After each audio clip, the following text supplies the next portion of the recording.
দেখুন, বিএনপি সংস্কার জিনিসটাই চায় না।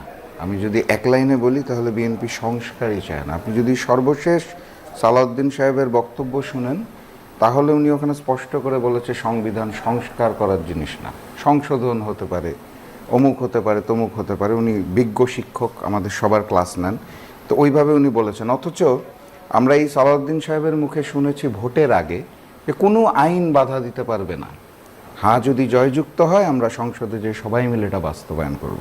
দেখেন, গণভোটটা যে পন্থায় হয়েছে সেই পন্থাটা সংবিধানের সাথে যায় না।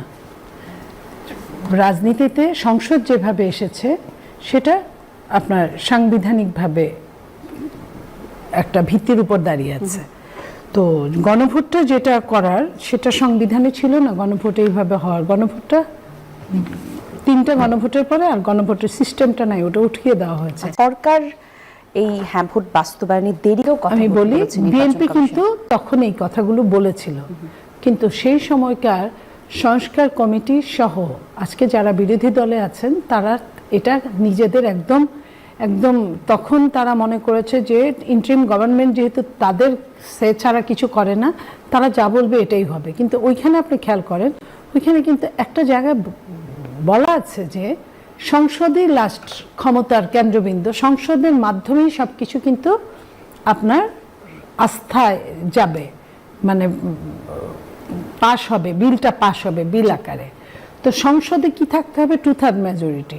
এইখানে আপনার গণভোটটা হওয়ার আগে আরেকটা গণভোট করা দরকার ছিল, যে এই গণভোটটা হতে পারে কিনা। জনগণ সর্বময় ক্ষমতার উৎস, তো জনগণ ডিসাইড করবে যে গণভোট, যেহেতু ওই মুহূর্তে কোনো সংসদ ছিল না, গণভোট জনগণই এটা ডিসাইড করার দরকার ছিল যে গণভোট যদি হয় এটা হতে পারে কিনা।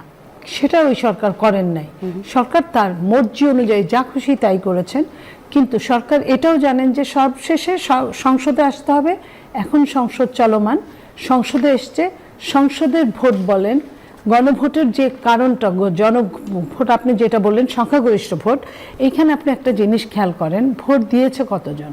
6 কোটি মানুষ ভোট দিতে যান নাই, 3 কোটি মানুষ গণভোটের বিপক্ষে ভোট দিয়েছেন।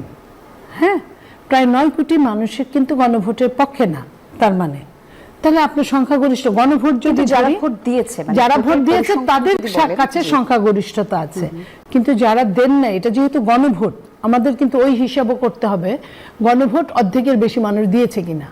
তো যে মানুষটা ভোটই দিতে যায় না সেটাও কিন্তু এটার সাথে ইনক্লুড হবে। এই কারণে এটা গণভোট, এটা সাধারণ নির্বাচন না যে কয়েকজন উপস্থিত থাকবে সেই কয়েকজনের উপর ডিপেন্ড করবে।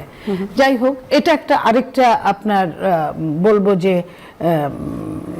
মানে সংবিধানের বাইরে তো অবশ্যই, তারপর আরেকটা যে কত মানুষের কিন্তু বিএনপি তো নির্বাচনের আগে থেকেই জানতো। তারপরে আমি বলি আপনাকে, আইনি এবং সংবিধানের যে বিষয়টা বললেন, বিএনপি শুধু এটা বলেছে তা না, বিএনপি ওইটাও বলেছে যখন বিএনপি যে সনদ, জুলাই সনদ যেটাকে বলা হচ্ছে, জুলাই সনদে সিগনেচার করেছে, সেখানে নোট অফ ডিসেন্ট ছিল, কিন্তু যেটা সরকার প্রধান ইন্টারিম যেটা ঘোষণা করেছিল এবং 4টা প্রশ্ন দিয়ে বলেছিল হ্যাঁ অথবা না ভোট, সেগুলো কিন্তু বিএনপি বলেছিল যে এইখানে আমরা সিগনেচার করি নাই, আমাদের সাথে প্রতারণা করা হয়েছে এবং এটা আমরা মানি না। বলার পরেও কিন্তু ওই সরকার কোনো কিছুই কর্ণপাত করে নাই, তারা তাদের মতো করেই চাপিয়ে দিয়েছে।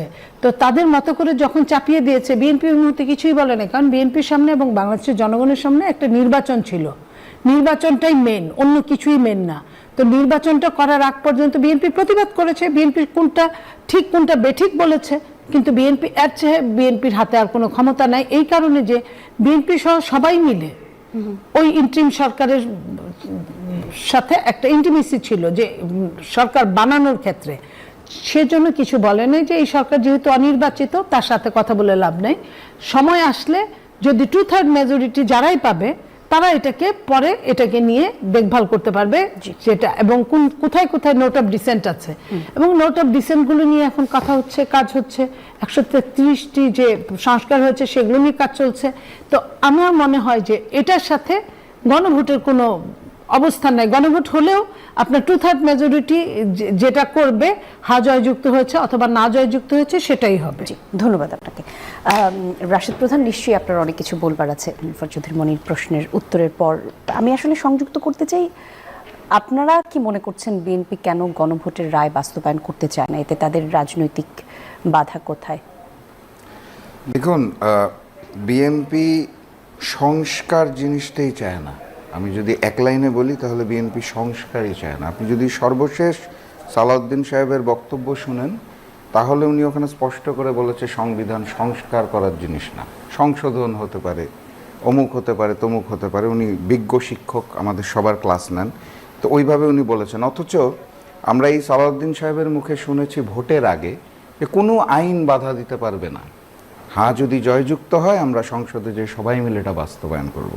জনাব তারেক রহমান ভোটের আগে বলেছে আপনারা দয়া করে শব্দটা খেয়াল করবেন, হাতে ভোট দিবেন, হাকে জয়যুক্ত করবেন।